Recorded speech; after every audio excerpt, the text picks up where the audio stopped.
Comme chaque semaine, on vous présente deux trouvailles, même si la première n'en est plus vraiment une, c'est Rémi Oudin, qui, à l'image de son club, le Stade de Reims, n'en finit plus de nous étonner, Martin. Ouais, alors c'est un peu abusé de parler de pépite parce que c'est plus une pépite, Oudin, mais on ne pouvait pas ne pas en parler. Il est complètement bouillant, il a marqué 2 buts le week-end dernier, il a marqué 5 buts sur les 6 derniers matchs, il tourne à plus de 6 de moyenne sur MPG depuis la rentrée de janvier. Il est milieu. Quand vous lui parlez sur Twitter, il répond. Donc c'est vraiment un mec qu'on a envie de mettre en avant. Il n'était pas forcément titulaire l'année dernière en Ligue 2. Et là, depuis le début de l'année, il est incontournable. Donc si jamais vous êtes dans une ligue expert avec des gros boulets qui ne l'ont pas encore acheté, maniez-vous avant la mise à jour du 6 mars.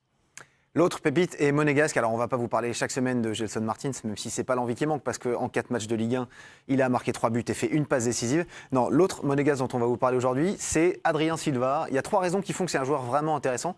La première, déjà, c'est qu'il est pas cher. Sa cote est à 7 millions, ce qui fait que le risque est quand même assez limité. La deuxième raison, c'est qu'il est maintenant titulaire dans le 11 que Jardim a trouvé, un 11 qui fonctionne beaucoup mieux qu'avant, qui risque de faire a priori une bonne deuxième partie de saison, on l'a vu contre Lyon le week-end dernier, ce qui fait que si Monaco joue aussi bien sur la deuxième partie de saison, ça sent les buts MPG pour Adrien Silva. Et la troisième raison, c'est qu'en carrière, en 228 matchs de championnat, il a quand même marqué 37 buts, ce qui pour un milieu défensif, ce qui est très important les stats, ce qui pour un milieu défensif est quand même un bilan vraiment honorable. Au Sporting Portugal en 2014-2015 et 2015-2016, il a mis 8 buts à chaque fois, chaque saison, ce qui montre que dans un collectif qui tourne bien, qui est dominant, il sait être efficace.